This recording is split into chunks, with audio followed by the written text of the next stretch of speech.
Hi, Granit. Thank you for joining us at the Arsenal Supporters Trust meeting, and it's also a podcast. How are you? Yeah, good. Everything's good. Thank you. Yeah, good. I think just before we start on kind of the main topic of online abuse, I think it's important just to ask, how things are going. We've obviously won 3 in a row, including that last minute kind of win at Wolves. What's the feeling in the squad? And I think you saw it in the stands. The fans are absolutely buzzing, and there seems to be a real buzz in the air at the moment.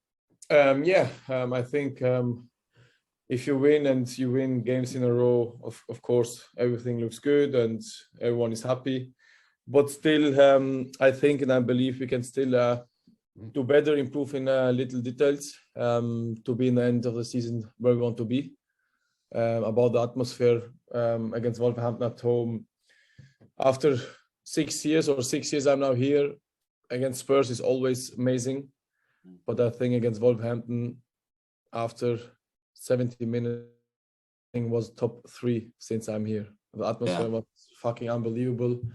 Was pushing us until the last moment, and people forget sometimes that the fans are so important for us as well. If we feel them, if we know they're behind us, and it was amazing. Yeah, absolutely. I think probably Leicester at home Valentine's Day a few years ago was probably the closest I felt to that. But great. But we're obviously here to talk about things that potentially aren't as positive as things like that. But I think it's something we the more we talk about, the better it is. So obviously I'm talking about online abuse, and it's something that keeps happening. We've seen it. We've seen kind of racial abuse, we've seen gender, we've seen kind of all sorts of abuse, that's happened. It, obviously, after the Euros with our own Bakayo, it was real at the forefront. But I mean, just sort of, we all have our views, but as players, what kind of are your overall views on online abuse? Does it affect you? Does it not? Do you even know it happens? Of course, affect you. We are human beings as well. We are the same like you guys. Of course, we are maybe a little bit more in a focus than the other people. Sometimes if you get message like this, it's hard to take it because you don't understand the people. Because the one thing is, if you see the people face to face, they never will tell you something bad. And this is what makes me upset. I'm in this business since I'm 17, so nearly 13 years. But I have the feeling that the abuse at the moment looks like it's normal. Nobody's doing really something against. B is the best example. What happens with him when he missed the penalty happens to everyone, but now it's like normal. Let's go and smash him, And for me, doesn't have nobody, not us, not you guys, not the people around, not the club, not the team. And I think this is something where we can a lot improving. I mean, Granit, as you say, we're all human beings, right? And you obviously work in a very public job. I don't work in a public job, but I make mistakes at work all the time, and I don't get abused for them because nobody really knows I'm making them. Has there been times where maybe you haven't had the best game, which happens, it's natural, where you just think, I know what I'm going to see on social media, and actually you're too scared, you don't even want to open it, and you just... does that happen to you? And how that can't be a nice feeling. Listen, the position we are now, 2022, you have to be very, very strong in your head mentally. I think if one person in our situation now, like a footballers, like a famous people, are not strong there, it's game over. Because how you say you can't play every game 1 to 10, 8, 9, 10. It's not possible. This is life. Nobody is every time 10, 10, 10, 10. Because maybe you have little problems at home, maybe you don't feel well today, but nobody knows. Maybe you have pain, but you play, small things. But how I said before, of course, affect you, of course. Scared is maybe the word is too hard, the wrong word. But the most important thing, if you're not ready here, the game's over. And how do you sort of deal with that? Like, if you've seen a couple of messages because you've opened your social media, does it stay in your mind, or can you block it out very quickly? I guess you've got better at it over time, but I mean, sometimes even fans have arguments, and sometimes if somebody says to me, even just you're an idiot to me, it stays with me for a little while, and I think, oh, should I? What? But for you, who gets probably a lot more, and you're in the, how do you deal with that? Do you just block it out, or does it stay with you? If one person say to me, "You're an idiot," this is like a joke for me. You know what I mean? This is nothing. What we get. If you see sometimes my social media, then you start to think a little bit more than only this word, But yeah, of course, it stays in your head. It depends where it's in the next game. If you play bad and you lose and you have negative messages, you want to play next day again and play better and do better, So you get better message. But I think you can't stop the people at the moment. Why? I don't know. They're so strong at the moment. But yeah, the best thing is not to read it and have nothing with to criticize me. Everything is good. You can criticize me, but I don't accept the people that don't understand football. But yeah, I mean that makes sense. And I guess even from a performance level, when you've had criticism and abuse, does it affect your football? Like, do you behave differently on a pitch after you've had abuse, or are you just in that frame that no, the way you play is the way you play, you're going to block it all out? No, I say always myself. The only one who can stop me is myself. Yeah. Of course, injury and things like this stop you as well, but nobody can stop me, not the people outside. This is in my head. This is why I'm so strong, and I say that always myself as well. I decide when I leave, nobody else, not the fans, not the people. When I'm not ready, I will leave. As long as I'm ready and I feel good and I feel I can help the team, I will be here. But because of the people, because of the bad message, because of the bad stuff they are doing, speaking and writing, no chance. And obviously you're one of the sort of senior players in the squad.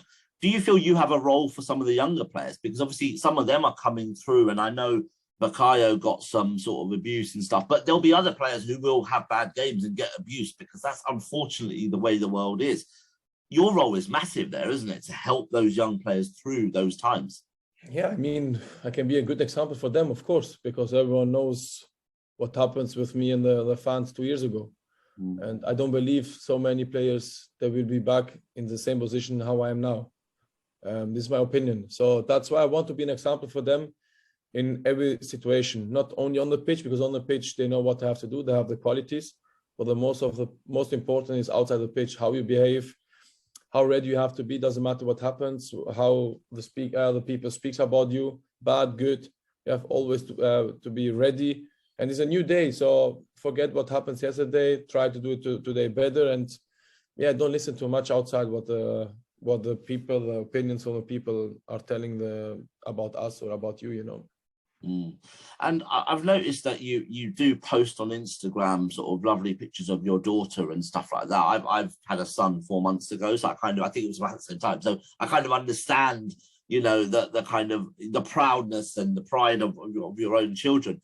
But is there times where you sort of double check or doubt yourself? You think, should I post this or should I not? Will I just get people just, or do you just think, no, this is my daughter, I'm proud, this is my life, I'm a human being, I'm going to do it? No. I don't think twice when I post something. I do it because I love it, because of course you have to understand one thing. If you show the people something, you give them something to speak about. Yeah, I'm a happy man, happy guy, want to share something in my life with other people.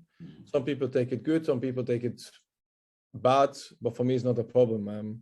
There are pictures where you never will lose, so that's why I will post it. But if I'm scared to post something, I will close my social media straight away. And I mean, forgive me for getting deep here, but how hard is it for your family, I guess, because you're strong, right? You've played in front of 60,000 every game. You need to be strong. But your family don't play in front of 60,000. They're normal people, and when they see you getting criticism or abuse, I can only imagine it would be very difficult if I saw my son, brother, dad, whoever it was getting abused. I would struggle with that. How do they deal with it, and what do you kind of say to them? So I'm lucky because we are only two kids, my brother and me. He's a professional footballer as well. We are coming from a football family. So my dad, he played as well. My mom was always in this part of business included, you know. So I think for my parents, for my brother, is something normal. But of course, when your wife comes in your life and everything is totally different for her, but the change from a country, how are the people, and then start the people to speak bad about you. It's not easy for her. It was not easy for her, but yeah, I mean, after years and years and years, she know only one part. She know only this part where my job is, and I think for her it's not always difficult, but she's doing much better than in the beginning, of course. But that's really sad, though, isn't it? It's really that it's normal. That's yeah, of what's course, wrong. it's sad. I mean, but what we can change? You can't change the opinion from the people. You can't change the people who are behind this, the laptops. I don't know where. I told you before, I meet a lot of Arsenal fans on the street when I was outside or something like this, but not one of them told me something bad. And this is what makes me very angry, you know, because I prefer to tell me in the face, you are shit, you are that, than to go behind and write stuff that are bullshit, you know. So we kind of did a bit of a campaign where we encourage fans that if they see abuse online to report it, because I work in social media. I don't work for a social media company, but I work in social media, and I think social media companies can do a lot more. They should be doing a lot more to help to stop this, because at the end of the day, the social media companies are stronger with you guys on their channels. You know, Thierry Henry leaving social media is not good for Twitter or Instagram. So, but we encourage people to keep They reporting. even don't have things. iPhones in this time. Yeah, no, but I mean now he's left, obviously, but but absolutely. In those days it was a bit different. But we've been encouraging people to kind of report and stuff like that. We've been telling people to educate when they can. I guess it's a similar message to you. If you have a message here to talk to people that have children, people that have friends, what would you say to them? Like, you know, what kind of impact can they have on other people? Yeah, this is a very good point. So for me, is you can criticize the man, the girl, the boy who does a job. For example, me now. Criticize me whatever you want, no problem with that. But don't start to include the families, don't start to include the kids. It's not the point. It's not them fault, it's my fault. I'm doing the job. I'm the guy who decided to be in this part of business. And leave the part of family, leave the friends and everyone. Criticize me whatever you want, no problem. I will take it easy. But if you start to speak about the kids, you start to speak about the family, there is a limit. Yeah, absolutely. And I think just again, anyone listening to this, if you are seeing abuse online to Granit, to other players, don't think somebody else will report it. You report it, you know, report it to It's Twitter, the same to like Facebook. you're telling me you have a little boy, yeah, 4 months ago. Yeah. Oh, you are doing your job and someone speaks about your little one. You go crazy as well. Of course. He's 4 months, what he knows. Yeah. You know what I mean? So leave this stuff. Criticize you. I will tell you, you are bad, you are shit. No, you will take it in a different way. But if I start to say, yeah, your little one, hopefully die tomorrow and stuff like this, come on, man. How you can say that to the kids? And does that happen to you? People do. It happens a lot. I get messages, yeah, I hope your kids are dying tomorrow, and I hope your wife too, and your parents. You know, this bullshit stuff. Guys, please leave the family away, man. This is nothing to do with the family. You tell me, yeah, great, I hope you die tomorrow. No problem. Tell me that, because I'm doing the job. But still, you don't tell someone these words, you know? But tell to me, it's no problem. Well, they shouldn't even be telling you that. They can say that you had a bad game. Tell me, no problem. But don't take the kids and the families and stuff like this in the game, because it's not their game, it's my game.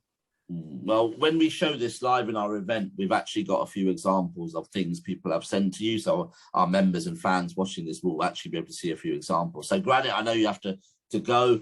So thank you for your time. I know it's a very passionate subject and stuff like that. I think keep doing your thing. I can't talk on behalf of fans because everyone's got their own opinion, but I'm definitely behind you in the club. Hope we can end the season well, because we are on the right road, I feel. Absolutely. Thank you very much. Granit, thank you very much. Thank you. Thank you. Bye-bye. Thank you. Bye-bye. Thank you. Cheers, Bex. Thank you.